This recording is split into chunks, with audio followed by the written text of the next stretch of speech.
Hello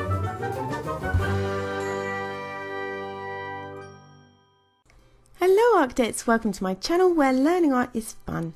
I'm Sarah and today I'm going to give you a few quick tips on how to draw your pet using simple shapes, and I'm going to add a bit of a twist on this method, so if you're a bit curious keep watching and all will be revealed. Today I'm going to be drawing a dog and a cat, but the method I'm going to show you can be used for any pet, be it rabbit, guinea pig or mouse, or even those pets that are a bit more unusual. So let me know in the comments the most unusual pet you've ever had or would like to have. So let's get into it. All you will need today is something to draw on, a pencil, an eraser, a ruler may also come in handy, and if you want to outline your work then a fine liner will be needed too. You'll also need a reference picture, and you can use a printout of your pet, or you can find animal or pet pictures in newspapers or magazines. You could also use a photograph, but being that we're going to be drawing on a reference picture, do check if it's okay first. So I'm going to use this dog and cat picture from a magazine to do my drawing with. So you've probably used simple shapes for drawing all sorts of things in the past. It's how we begin to draw from even a young age. One of the first videos I did on this channel was on that very subject, so go and check it out, but be warned, the music is quite loud as making videos was all very new to me back then. So here's the twist that I mentioned earlier. Not only are we going to use simple shapes to draw our pet, before we even begin I'm going to draw a rectangle around our pet, and it's important to make sure this rectangle or box fits as snugly around our pet as possible. I'll explain all about that in a minute. Next we're going to draw a similar box on our sketchbook or paper. You can measure it to be the same, or you can rough it out. As long as it's the same shape, that's what's important. So why are we doing this? Well, by drawing this box around our pet or animal, we're giving ourselves a fixed area to work in, and that helps in two ways. First of all, it helps our drawing be a bit more controlled, as it's confined within a certain space. And second, it helps us with proportion and scale, so our finished drawing is more accurate. So back to our reference picture for step 2, and now it's time to break down our picture into simple shapes. So first of all, on the reference picture I draw a circle around the main part of my dog's face.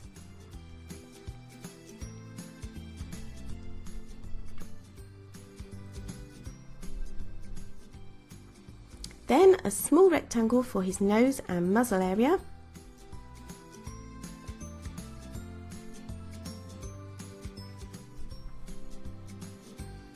His ears I draw roughly as triangles, and I draw more rectangles for his body and legs.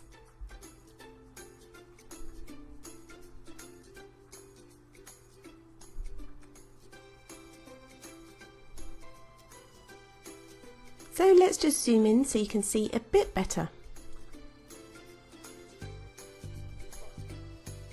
So that's a circle round his head, a rectangle for the nose and muzzle area, triangles for his ears, and flatter rectangles for his legs. Now it's time to transfer these simple shapes onto our paper. We're going to use the box we drew to position our shapes correctly. You can see that the dog's head is about halfway down the box and a little in from the edge. We wouldn't have this extra guidance if we'd not used the box around our pet, so it can really help to hone your accuracy skills. Then it's just a case of copying the rest of the shapes we drew onto our paper.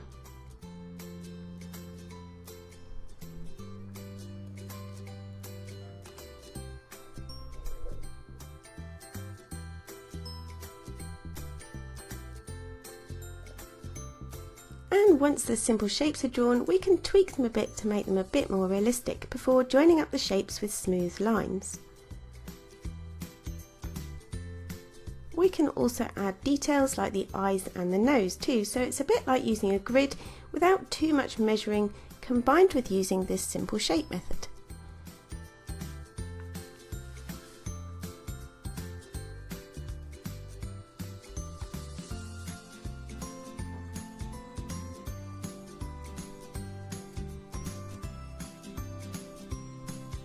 So once you're happy with your sketch, you can outline your pet with your fine liner and then rub out the guidelines, making sure that the ink is dry first.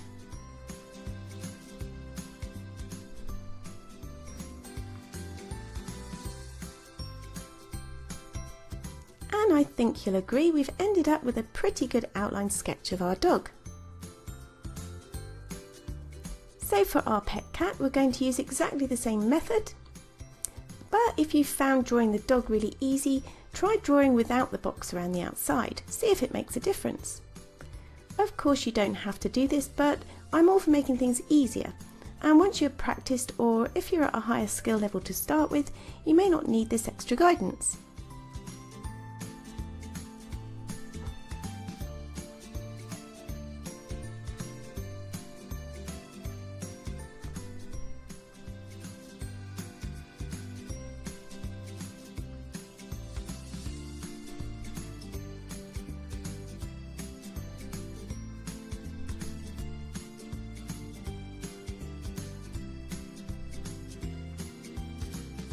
So I'm roughly dividing my rectangle into thirds before then putting my simple shapes in.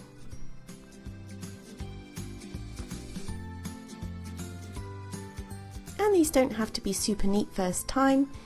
You can always touch them up and tweak them once you've got all the shapes in and everything's in the right place.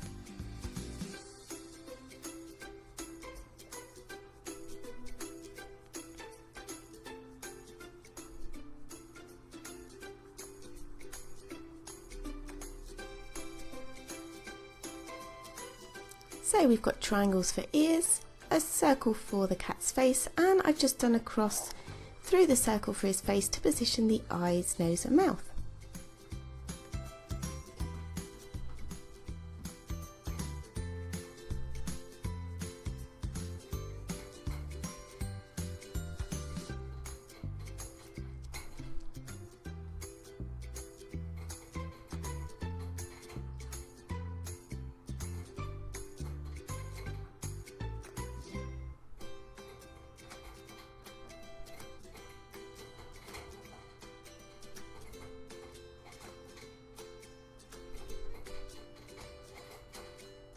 And you could even try making the features more cartoon-like or more realistic depending on what you want to draw.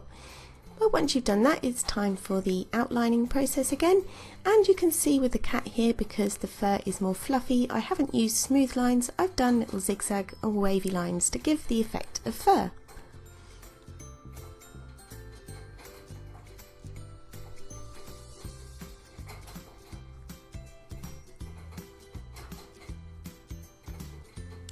So now it's time for the inking process again, and once we've done that we can rub out our guidelines. You can rub out the rectangle around the outside, but I've used those as part of my illustration.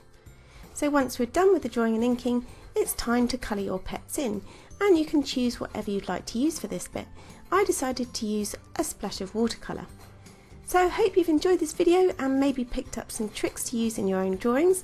If you have liked it, please give this video a thumbs up, comment and subscribe to my channel, and tune in on Friday when we'll be using this method to draw a popular character from a certain pet movie. Thanks for watching. Bye!